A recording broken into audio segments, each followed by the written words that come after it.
இனிமே கண்ணை மூடிட்டு கடலை எண்ணெய் வாங்கலாம்.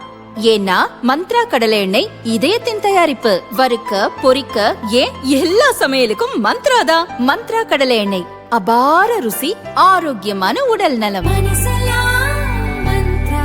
கரூர் வெண்ணைமலை பாலசுப்பிரமணிய சுவாமி கோவிலுக்கு சொந்தமான நிலங்கள் ஆக்கிரமிப்பில் உள்ளது.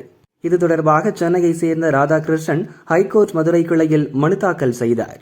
அதன் மீதான விசாரணைகளை தொடர்ந்து நீதிபதிகள் வேல்முருகன், புகழேந்தி அமர்வு உத்தரவு பிறப்பித்துள்ளனர். அரசியல் தலைவர்கள் பிறரின் போராட்டங்கள் காரணமாக கோவில் நில ஆக்கிரமிப்பாளர்களை வெளியேற்றும் நடவடிக்கையை மேற்கொள்ள முடியவில்லை. ஆக்கிரமிப்பாளர்களில் 27 பேர் அரசு அதிகாரிகள், 49 பேர் தொழிலதிபர்கள், 38 பேர் செல்வாக்கு மிக்கவர்கள். அவர்களின் சமூக அரசியல் நிலையின் காரணமாக கோர்ட் உத்தரவுகளை அதிகாரிகளால் நிறைவேற்ற முடியாமல் சூழல் நிலவுகிறது. இந்த கோர்ட் மக்களின் நலனை பாதுகாக்க தன் அதிகாரத்தை பயன்படுத்தி செயல்படுகிறது. கோர்ட் உத்தரவுகளுக்கு அமைப்பு ரீதியான எதிர்ப்பினால் தடை ஏற்படுத்தும் போது சட்டத்தின் ஆட்சி சோதனைக்கு உள்ளாக்கப்படுகிறது. கோவில் ஆக்கிரமிப்புகளை அகற்ற எதிர்ப்பு தெரிவித்து சில அமைப்புகள் போராட்டங்களை ஏற்பாடு செய்ததாக தெரிகிறது. போராட்டங்களில் பங்கேற்றவர்களில் சிலர் சட்டத்துறையில் உள்ளவர்களாகவும் மக்கள் பிரதிநிதிகளாகவும் இருப்பது மிக வருந்தத்தக்க நிலையாகும். கோவில் நிலம் தொடர்பான வழக்குகளை கையாளும் சிவில் கோர்ட்டுகள் அவற்றிற்கு முடிந்தவரை விரைவாக முன்னுரிமை அடிப்படையில் 6 மாதங்களுக்குள் தீர்வு காண வேண்டும்.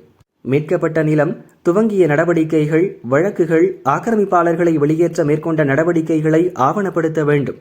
அதனை கோர்ட்டில் ஒவ்வொரு 3 மாதங்களுக்கு ஒருமுறை அறநிலையத்துறை தாக்கல் செய்ய வேண்டும். ஆக்கிரமிப்பாளர்களை வெளியேற்றும் நடவடிக்கைகளில் ஈடுபடும் அதிகாரிகளுக்கு போதிய பாதுகாப்பு வழங்குவதை கரூர் எஸ்பி உறுதி செய்ய வேண்டும். கோவில் நிலத்தை ஆக்கிரமிப்பிலிருந்து மீட்கும் நடவடிக்கைக்கு எதிராக போராடிய அமைப்புகளின் செயல்பாடுகள் குறித்து சங்கங்களின் பதிவாளர் விசாரிக்க வேண்டும். சட்டவிரோத நடவடிக்கைகள் கண்டறியப்பட்டால் எதிராக நடவடிக்கை எடுக்கப்படும். மாநில அரசின் நிர்வாக இயந்திரம் உறுதியாகவும் அரசியலமைப்பிற்கு உண்மையுடன் செயல்பட வேண்டும் என எதிர்பார்க்கப்படுகிறது என நீதிபதிகள் உத்தரவிட்டனர். மேலும் கோவில்களுக்கு சொந்தமான நிலம், குத்தகை விவரங்களை அறநிலையத்துறை இணையதளத்தில் வெளியிட வேண்டும். இந்த தகவல்கள் மக்கள் எளிதில் பெறக்கூடியதாக இருக்க வேண்டும். இதன் மூலம் கோவில் சொத்துகளில் ஆர்வம் உள்ளவர்கள் பொது ஏலத்தில் பங்கேற்க முடியும். இதனால் அதிக வருவாய் கிடைக்க வாய்ப்பு ஏற்படும். சட்டம் விதிகளை அறநிலையத்துறை முறையாக பின்பற்ற வேண்டும். அறநிலையத்துறை கமிஷனரின் அனுமதியில்லாமல் 5 ஆண்டுகளுக்கு மேல் எந்த குத்தகைதாரர்களிடமும் கோவில் சொத்துகள் இருக்கக்கூடாது.